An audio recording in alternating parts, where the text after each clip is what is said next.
नमस्कार दोस्तों, आज हम नवपाषाण काल पार्ट 2 पढ़ेंगे। अगला नवपाषाण कालीन स्थल है बगसहरा। यह स्थल एक नवपाषाण कालीन स्थल है जिसकी वर्तमान अवस्थिति गुजरात के अमरेली जिले में है। यह हड़प्पा सभ्यता के अंतर्गत भी बना रहा। यहाँ से हाथी दांत की चूड़ियाँ पाई जा गई हैं। वर्तमान में यह स्थल स्वर्ण लेपन के लिए प्रसिद्ध है। उथनूर वर्तमान में तेलंगाना में कृष्णा नदी के तट पर आदिलाबाद जिले में स्थित है। यह स्थल परवर्ती हड़प्पा स्थल के रूप में उत्खनित हुआ है। अनुमान के आधार पर इसका काल 2000 से 900 ईसा पूर्व तय किया गया है। यहाँ की खुदाई के संकेत मिलता है कि यहाँ कृषि तथा पशुपालन आधारित अर्थव्यवस्था थी। यहाँ के मृत भांड चाक पर बनाए जाते थे तथा यहाँ के मकान गोल तथा चौकोर होते थे। कोडेक्कल यह स्थल वर्तमान में तेलंगाना के मेढक जिले में स्थित है। यह एक नवपाषाण कालीन स्थल है। उत्खनन में मिट्टी के मृत भांड तथा मिट्टी के घर प्राप्त हुए हैं। यहाँ दीवारें बांस के पर्दे के ऊपर मिट्टी थोप कर बनाई जाती थी। नागार्जुनकोंडा यह तेलंगाना के नालकोंडा जिले में स्थित है एक नवपाषाण कालीन स्थल है। यहाँ से प्राप्त साक्ष्यों से ऐसा लगता है कि पशुपालन से पूर्व कृषि का आरंभ हो चुका था। नागार्जुनकोंडा में प्राप्त आवासों के धुंधले चिन्ह लेपित बाहरी सतहों वाले मृत भांड आदि के मिलने से प्रदर्शित होता है कि यहाँ के लोगों को खेती का अल्प ज्ञान था। मास्की कर्नाटक के रायचूर जिले में स्थित है। यह एक नवपाषाण कालीन स्थल है। यहाँ से अशोक का एक लघु शिलालेख पाया गया है। यह एकमात्र प्रमाण है जहाँ अशोक नाम का उल्लेख हुआ है, जबकि सिर्फ अन्य उपाधि का उल्लेख हुआ है। यहाँ प्राक ऐतिहासिक काल की अनेक वस्तुएं जैसे काले तथा लाल भांड, मनके, शंख, टेराकोटा की मूर्तियाँ आदि पाई जा गई हैं। पिटली हल यहाँ पर किए गए उत्खनन में डाक के ढेर तथा पाषाणिक कब्जें प्राप्त हुई हैं। यहाँ पर चट्टानों में चित्रकारी के साक्ष्य भी प्राप्त हुए हैं।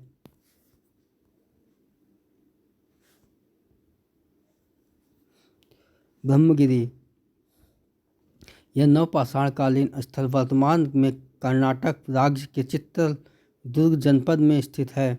इसी क्षेत्र में सिद्धपुर नामक स्थल भी स्थित है। यहाँ से पाषाण संस्कृति के अवशेष भी प्राप्त हुए हैं। साथ ही अशोक का अभिलेख भी प्राप्त हुआ है। टेक्कल कोट्टा यह नवपाषाण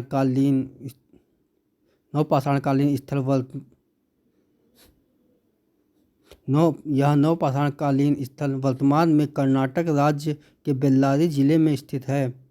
यहाँ के निवासी झोपड़ियों में निवास करते थे। यहाँ के मृतभांड हाथ तथा चाक दोनों से निर्मित हुए हैं। यहाँ के निवासी शव को घर के फर्श के नीचे दफना देते थे। हल्लूर यह कृष्णा नदी के दक्षिण में स्थित है। नवपाषाण काल एक ताम्रपाषाणिक स्थल है जिसकी वर्तमान अवस्थिति कर्नाटक राज्य के हावेरी जिले में है। यहाँ के लोगों का मुख्य व्यवसाय पशुपालन के साथ चने तथा बाजरे की खेती करना प्रतीत होता है। टी नरसीपुर कर्नाटक के मैसूर जिले में है। यहाँ पर की गई खुदाई में कई नवपाषाण कालीन स्थल मिले हैं। खुदाई के कई प्रकार के मृत भांड व धात्विक वस्तुएं मिली हैं, किंतु विद्वानों ने इसे एक मत से नवपाषाण कालीन स्थल ही माना है। पयमपल्ली यह एक नवपाषाण कालीन स्थल है। यह वर्तमान समय में तमिलनाडु राज्य के वेल्लोरे जिले में स्थित है। यह स्थल दक्षिणी भारत के नवपाषाणकालीन स्थल का प्रतिनिधित्व करता है।